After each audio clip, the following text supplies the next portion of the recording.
Good afternoon बेटा। ये देखो, ये मैं वन वाइज वन आपको साइंस के चैप्टर्स करवाता हूँ। आज मैं करवा रहा हूँ लाइट रिफ्लेक्शन एंड रिफ्रैक्शन। ये नेचुरल फिनोमिना है। जैसे ही ये नोट्स जो हैं आपको हैंडमेड रिटन नोट्स हैं, ये भी आपको मैं सेंड कर दूंगा और आपने ये देखना है और फिर मैं इसके न्यूमेरिकल्स और एक्स्ट्रा क्वेश्चंस भी लगवाऊंगा। तो प्रयोग की ऑनलाइन क्लासेस में आपका बहुत बहुत स्वागत है। और ये लाइट रिफ्लेक्शन एंड रिफ्रैक्शन हम पढ़ रहे हैं। लाइट जो है, light in fact is sense of site, मतलब कि हम देख पा रहे हैं ये हमारी आंखों की वजह से नहीं बल्कि लाइट की वजह से। अगर खाली आंखें ही सोर्स होती तो हम अगर अंधेरा करते हैं तो हम कैसे देख पाएंगे? ठीक है, तो इनफैक्ट लाइट जो है वो इलेक्ट्रोमैग्नेटिक रेडिएशन फ्लो करता है। और जो कोई भी ह्यूमन आई है, ठीक है, वो कब देख पाती है, कब वो किसी ऑब्जेक्ट को विजुअलाइज कर सकती हैं? जब लाइट रे हो। ठीक है, मतलब विजिबल रेडिएशन के रूप में भी आपको इसको डिफाइन कर सकते हैं कि जो visible radiation to the human eye होता है उसमें फोटोन्स होते हैं बेटा, फोटोन्स। ठीक है, और वो बहुत ज़्यादा टाइनी पैकेट्स होते हैं एनर्जी के, ठीक है, जो कि इसमें लाइट में पाए जाते हैं। वो रिस्पॉन्सिबल होते हैं हमें दिखाने के लिए। ठीक है, तभी हम देख पाते हैं वो फोटोन्स, जो लाइट हमारी आंखों में पड़ती है और जो हमारा आंखों का मैकेनिज्म है वो वहाँ पे लाइट रिफ्लेक्ट होकर सामने वाले ऑब्जेक्ट को हमें दिखाती है। तो यहाँ मैंने लिखा है ये light is a type of electromagnetic radiation.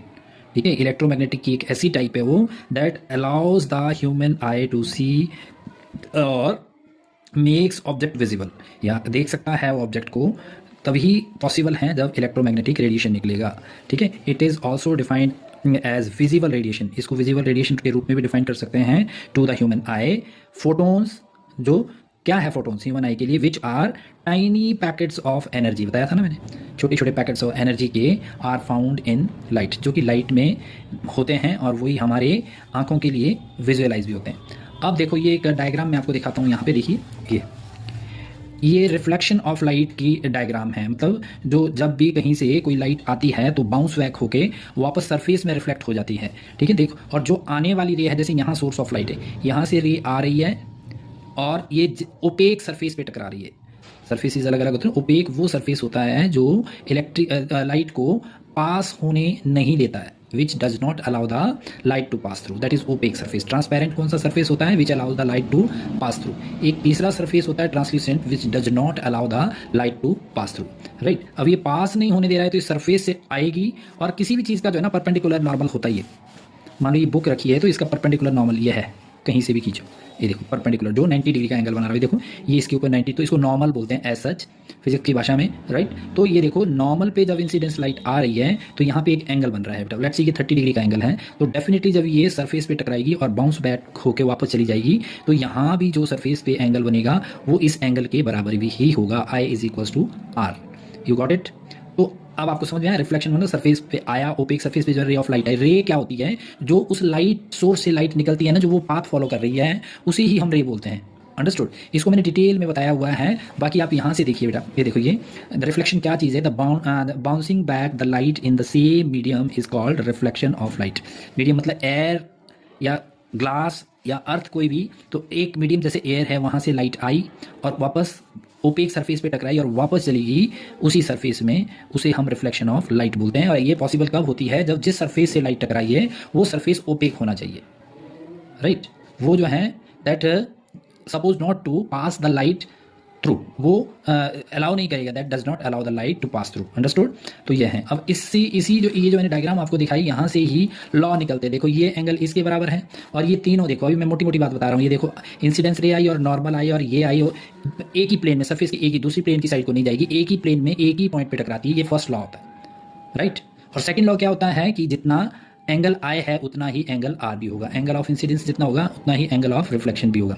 ये इंसिडेंस रे है, ये नॉर्मल है, ये रिफ्लेक्टेड रे है। तो ये देखो, ये मैंने लॉज यहाँ आपको बताए हुए हैं। आप देखिए लॉज में ये क्या बोल रहा है। ये देखो, the first law of reflection क्या बताता है? मैंने क्या बताया था? तीनों चीज़ें, इंसिडेंस, नॉर्मल और रिफ्लेक्शन, एक ही पॉइंट पे, एक ही प्लेन में वो जो मिलती है वहाँ पे। ठीक है, all the incidence ray, the reflected ray and the normal, आया बात समझ में?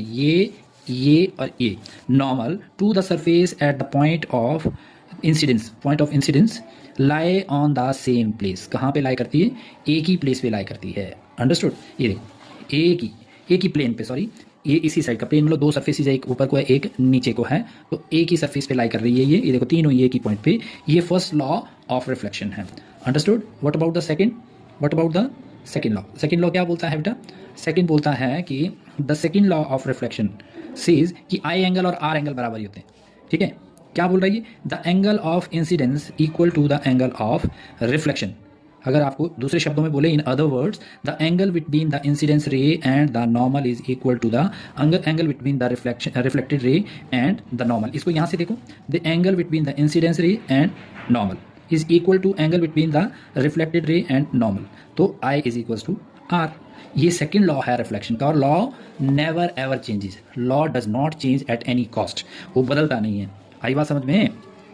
अब terms related to reflection, reflection से रिलेटेड कौन कौन सी टर्म्स को हमको बताना चाहिए? इंसिडेंस रे, कौन सी रे होती है जो सोर्स ऑफ लाइट से आती है और सरफेस पे स्ट्राइक करती है, उसको इंसिडेंस रे बोलते हैं।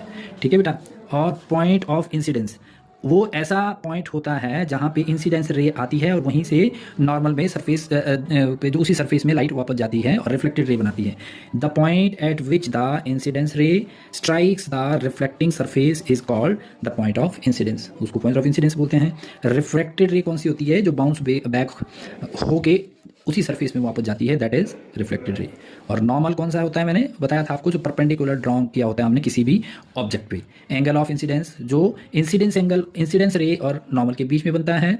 एंगल ऑफ रिफ्लेक्शन जो इसके और इसके बीच में बनता है। ठीक है, अब इसकी प्रॉपर्टीज क्या होती है of image formed by the plane mirror.